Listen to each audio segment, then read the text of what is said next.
ওটা ভুই না, ওটা ভূমিকম্প পড়বো। ভূমিকম্প আচ্ছা, বিল্ডিং হয় আমার অনুমতি ছাড়া বিল্ডিং দেয় না কেউ। তো বিল্ডিং দিয়েই ফেলাই। ও ঠিকই আছে, লড়ে না তো, তাহলে ঠিক আছে।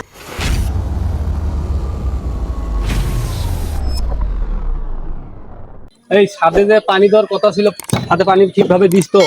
হ্যাঁ স্যার, এই সার পানিটা নিয়ে আমি দেই নিয়মিতই।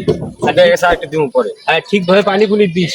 আর আমার ছাদটায় সন্দেহ লাগতেছে, তুই রদ দিছিস না কি দিছিস না ছাদের ভিতরে? হ্যাঁ স্যার, রড মট সব ভালো করে দিছি।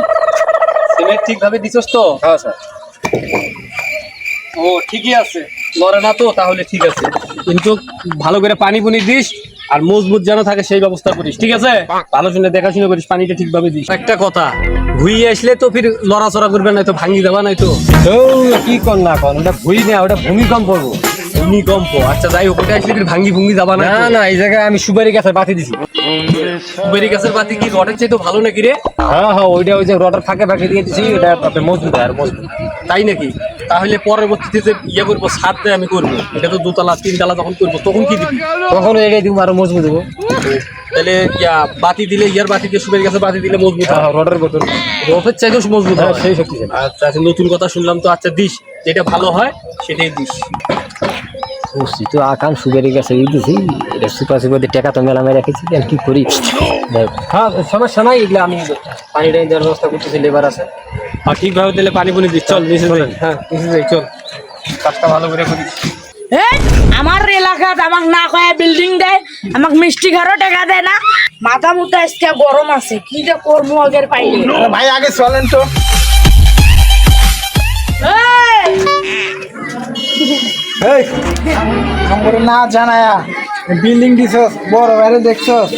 হ্যাঁ হ্যাঁ কেরা কেরা বড় ভাই, এলাকার বড় ভাই, হিসাব বোঝো না? এই হাত নামা। এই কে রে? এটা আমার স্যার, এই বিল্ডিং এর মালিক। এই তোদের কি হয়েছে, সমস্যা কি? সমস্যা বুঝেন নাই? কি কি বুঝবো, কি সমস্যা বল? বিল্ডিং কয়তলা দিছে? বিল্ডিং হবে 2 তলা, এটা দিমু 10 তলা পর্যন্ত দিমু। বিল্ডিং দেওয়ার আগে জানেন না একটা হিসাব আছে? কি হিসাব? বড় ভাই, এই যে আমাদের বড় ভাই। এই তোমার কি সমস্যা? তুই জানোস না এই শহরের অলিগলি যত বিল্ডিং হয় আমার অনুমতি ছাড়া বিল্ডিং দেয় না কেউ। তো বিল্ডিং দিয়েই ফেলাইছি, তাহলে এখন কি করা লাগবে? তা বুঝেন না, চা খাওয়ার জন্য 2 লাখ টাকা লাগবে। চা খাওয়ার লেগে 2 লাখ টাকা লাগে রে? জি। এই তুই গেলি রে আকাশ? হ্যাঁ স্যার। ওই এক কাজ কর, তুই অল্প 10 টাকা দে। আর না না না না, এই তো নেতা, এরে 10 টাকা দে আর এরে 5 টাকা দে, এরা চা খাই আনি বলি। আচ্ছা আচ্ছা ঠিক আছে। আমাকে কি ফকির মনে হয়? এই চল তো আগে বিল্ডিং এখন আগে থাক। হ্যাঁ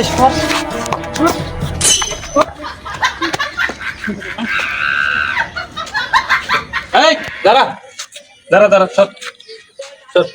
এগুলা কি যে রড দিয়ে বানাইছি আমরা? এগুলা খেজুর গাছের বাতি দিয়ে বানাইছি, এত সহজে ভাঙে না, ভাঙা এত সোজা। এই সামসা করে সামসা তুই সর। শোন, আমি যা বলি সেটা শোন।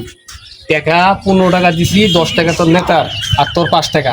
এটা নিলে নে, না নিলে বুঝছিস, তুই আইসা তোর কত বড় ভাই বেরাদার আছে সবাইকে নিয়ে আইসা তুই বিল্ডিং ভাঙিয়ে দিস। বেশি বাড়াবাড়ি হয়ে গেল না ভাই? চল রাতে আগে বিল্ডিং গুলোটা দিয়ে বম দিয়ে আগে বিল্ডিং উড়াই দিল। এই থাম, চলো 15 টাকা নিয়ে এসে, আমরা তো পাতি নেতা, ওই 15 টাকা দিয়ে চাপান হয়। মন দেখো নাই উস্তাদ। চলো